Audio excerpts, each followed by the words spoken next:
केंद्रीय निवडणूक आयोगामार्फत ही मोहीम पुनर्निरीक्षण यादीचं काम केंद्रीय निवडणूक आयोगामार्फत चालू झालेलं आहे। 21 जून पासून याची प्रत्यक्षात सुरुवात शासनाच्या वतीने केली जाणार आहे। या SIR मोहिमेअंतर्गत मतदार यादीचं पूर्णपणे परत सर्वेक्षण होणार आहे। तर या संदर्भात महाराष्ट्र प्रदेश काँग्रेस कमिटी असेल, ऑल इंडिया काँग्रेस कमिटी असेल, नांदेड जिल्हा काँग्रेस कमिटी असेल,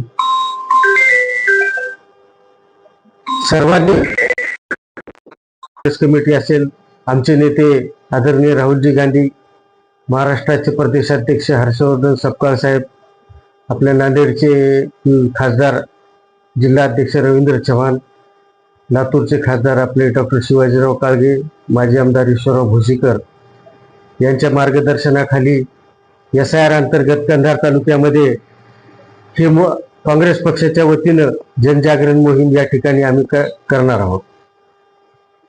कंधार तालुक्यामधील 148 बुथांचे BLA काँग्रेस पक्षाच्या वतीने नेमून या सर्व BLA ची यादी तहसीलदार कंधार यांना देण्यात आलेली आहे आणि या सर्व BLA काँग्रेस पक्षाचे BLA या सर्वेमध्ये सोबत राहून मतदार यादीचं सर्वेक्षण व्यवस्थितपणे करून घेणार आहे।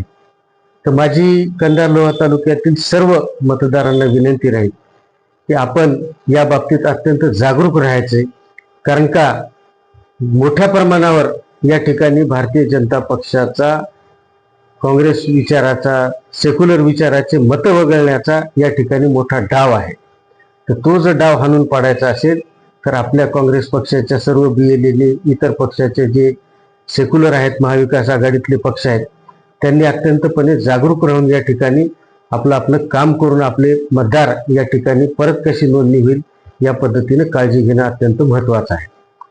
राहिला दुसरा महत्त्वाचा मुद्दा, SIR अंतर्गत शासन त्यांनी आवाहन केलं की काँग्रेस प्रत्येक पक्षाला की तुमची BLA द्या।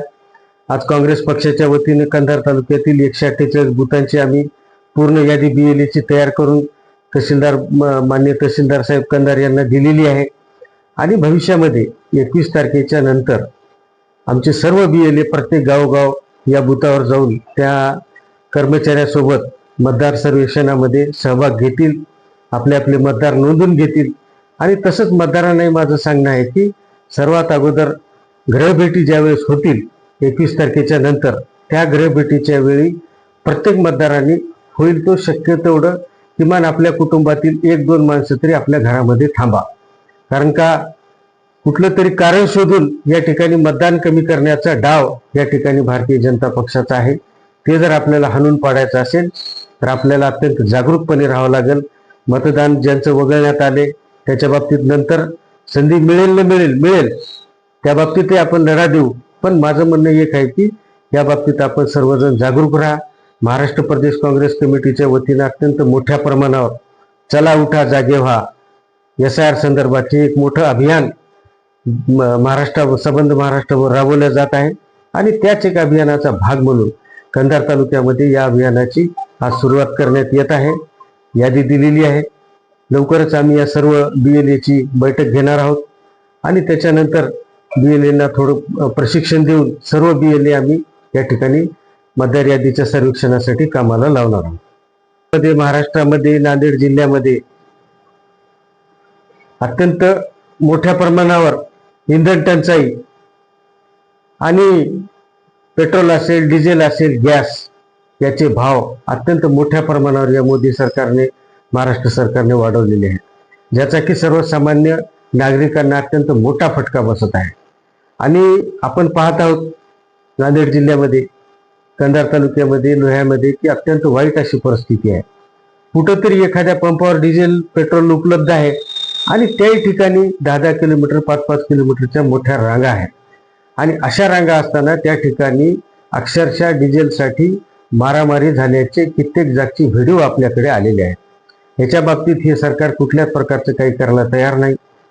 काँग्रेस पक्षाच्या वतीने मी मागणी करतो की तात्काळ ही जी भाववाढ करण्यात आलेली आहे इंधनची, गॅसची, ही भाववाढ तात्काळ मागे घ्यावी आणि नागरिकांना डिझेलचा, गॅसचा पेट्रोलचा पुरवठा तात्काळ सुरळीत करण्यात यावा. कारण का आता पेरणीचं सीझन सुरू होत आहे. शेतकऱ्यांना जे ट्रॅक्टरसाठी बाकी इतर अवजारासाठी जे डिझेल लागते ते सुद्धा डिझेल कालपासून कॅनमध्ये देण्याचं बंद केले. हे सुद्धा अत्यंत चुकीचा निर्णय आहे. याच्या बाबतीत शासनानं तात्काळ दखल घेऊन हे सर्व सुरळीत करावं आणि या बाबतीत लवकरच काँग्रेस पक्षाच्या वतीने निवेदन आम्ही माननीय तहसीलदार कंधार यांना देणार आहोत. अध्यक्ष हर्षवर्धन सकपाळे चांगलं आंदोलन उभं केलं होतं. हो. आणि त्या आंदोलनामुळे त्या आंदोलनाच्या त्याच्या स्पीचमुळे त्यांच्या सत्ताधारी पक्षातील आमदार असतील, मंत्री असतील, त्यांच्यावर टीकेची झोड उठवलेली आहे. आपण पाठराखण म्हणण्यापेक्षा प्रदेश अध्यक्षाच्या बाजूला कसा काय सांगणार? महाराष्ट्र काँग्रेसचे प्रदेशाध्यक्ष माननीय सपकाळ साहेबांना काल त्या ठिकाणी अटक करण्यात आली. काँग्रेस पक्ष पूर्ण ताकदीनिशी त्यांच्या सोबत आहे आणि त्यांनी जे आंदोलन केलं अत्यंत रास्त असं आंदोलन होतं. जे की कांद्याचा भाव काही दिवसापूर्वी 50-60 रुपयापर्यंत होता. आज कांद्याचा भाव 1 रुपये किलो 2 रुपये किलो पर्यंत आला आणि शासनानं सुद्धा याच्या बाबतीत कुठलं कांदा खरेदी केंद्र चालू केलं नाहीत ना, कुठल्याच प्रकारचं त्या ठिकाणी काही धोरण राबवलेलं नाही. त्याच्यामुळं ही त्यांची भूमिका अत्यंत रास्त आहे आणि आम्ही सर्व कार्यकर्ते काँग्रेस पक्षाचे त्यांच्या सोबत आहोत. निश्चितच कंधार तालुका काँग्रेस कमिटीच्या वतीनं लवकरातच या महागाईच्या बाबतीत, पेट्रोलच्या बाबतीत तहसीलदार यांना निवेदन देऊन निश्चितच आंदोलन करण्यात येणार.